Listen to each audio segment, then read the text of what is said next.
এই মুহূর্তে যে খবরের দিকে নজর রাখবো, আসানসোলে আগুন, ডেকোরেটরের দোকানে আগুনে পুড়ে ভস্মীভূত হয়ে যায়। সেখানে দমকলের ঘটনাস্থলে 4টি ইঞ্জিন আসে। ডেকোরেটরের গোডাউনে আগুন, রানীগঞ্জের রাজপাড়ায় একটি ডেকোরেটরের গোডাউনে ভয়াবহ অগ্নিকাণ্ডের জেরে পুড়ে ছাই হলো কয়েক লক্ষ টাকার সামগ্রী। রবিবার দুপুরে এই আগুন দেখে গোডাউনের চারপাশে যুদ্ধকালীন তৎপরতায় দমকলের 4টি ইঞ্জিন ঘটনাস্থলে পৌঁছায় এবং আগুন নেভানোর চেষ্টা করে। আর এই বিষয়ে বিস্তারিত আমরা জানবো।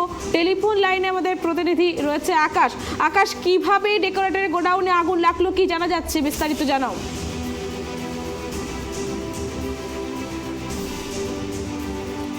যেমনটা জানা যাচ্ছে, ডেকোরেটরের গোডাউনে আগুন, ঘটনাস্থলে দমকলের 4টি ইঞ্জিন। আর এই বিষয়ে বিস্তারিত আমরা জানবো। টেলিফোন লাইনে আমাদের প্রতিনিধি আকাশ রয়েছে। আকাশ, কিভাবে আগুন লাগলো?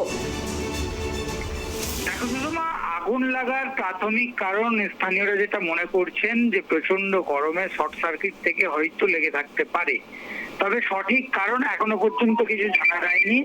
এবং গোটা ঘটনায় এখনো পর্যন্ত আমরা দেখতে পাচ্ছি যে লক্ষাধিক টাকার ক্ষয়ক্ষতি হয়েছে।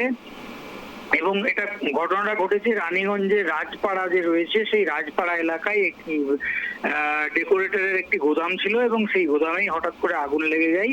আগুন প্রথমে দেখতে পাই ডেকোরেটরের কর্মচারীরা এবং তারা সঙ্গে সঙ্গে বেরিয়ে এসে ডেকোরেটর মালিককে খবর দেয় এবং পুলিশে খবর দেওয়া হয়। দমকলের 4টি ইঞ্জিন বেশ প্রায় 1.5 থেকে 2 ঘন্টার চেষ্টায় আগুন নিয়ন্ত্রণে আনে। তবে গোটা ঘটনায় কিন্তু আগুনের যে লেলিহান শিখা এবং কালো ধোঁয়ায় গোটা এলাকা ঢেকে যায়, ফলে গোটা এলাকায় একটা চাঞ্চল্যকর পরিবেশ তৈরি হয়েছিল। যদিও আগুন এই মুহূর্তে নিয়ন্ত্রণে চলে এসছে বলে আমরা স্থানীয় সূত্রে খবর পাচ্ছি।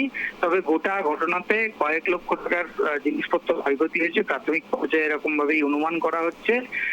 ঘটনাস্থলে ডেকোরেটরের মালিক তিনি পৌঁছেছেন এবং তিনি ক্ষয়ক্ষতির পরিমাণ নির্দিষ্ট করে এখন জানাতে পারেননি। তবে তার বক্তব্য যে এই আকস্মিক আগুন লাগার ঘটনায় বেশ কিছু জিনিসপত্র পুড়ে গেছে এবং তার যে জিনিস পুড়েছে তাতে লক্ষাধিক টাকার ক্ষয়ক্ষতি বলে মনে করা হচ্ছে প্রাথমিকভাবে। ধন্যবাদ আকাশ।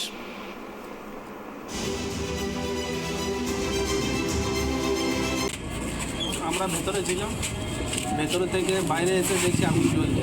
কটা নাগাদ হয়েছিল এটা? টাইম ঠিক 2টো নাগাদ। কি দেখলেন, হঠাৎ করে আগুন লেগেছে? হঠাৎ করে আগুন লেগে গেছে। মানে আগুন নেভাতে পারলেন না? আর আগুন আমার উপরে লেগে গেছে, এই বাইরে থেকে আগুনটা গেছে উপরে লেগে গেছে। কি মনে হচ্ছে, কি কারণে হয়েছে? সিসিটিভি আছে, সিসিটিভি চেক করলে কি মনে হচ্ছে এখন সিসিটিভি ফুটেজ পাবেন আপনি? কি হয়েছে, বাড়িতে কেউ মনে হচ্ছে আগুন লাগিয়েছে না কি মনে হচ্ছে, শর্ট সার্কিট কি কারণে? আমি বলতে পারবো না, আমরা এসে দেখি এরকম দাউদাউ করে জ্বলছে। কটা নাগাদ আপনি জানতেলেন এটা? 1 ঘন্টা আগে। আচ্ছা, তারপর দিয়ে ফায়ার ব্রিগেডকে ফোন করলাম সঙ্গে সঙ্গে। ওই যে আপনার যেখানে আগুনটা লেগেছে সেটা কি ছিল ওটা? ওখানে আমাদের বল্লিগুলো ছিল, বল্লি ছিল। মানে এটা কি গোডাউন ছিল নাকি? হ্যাঁ, ওয়্যারহাউস। আচ্ছা, এটা কি আপনাদের ডেকোরেটর কি নাম আছে? লা ডেকোরেটর। এটা তো বহু পুরনো ডেকোরেটর নাকি? তবু কত টাকা কি সামগ্রী ছিল, কীরকম কি ক্ষয়ক্ষতি হয়েছে মনে হয়? এবার এখন দাদা কি করে বলবো, অনেক মাল তো অনেক ছিল, প্রচুর মাল ছিল।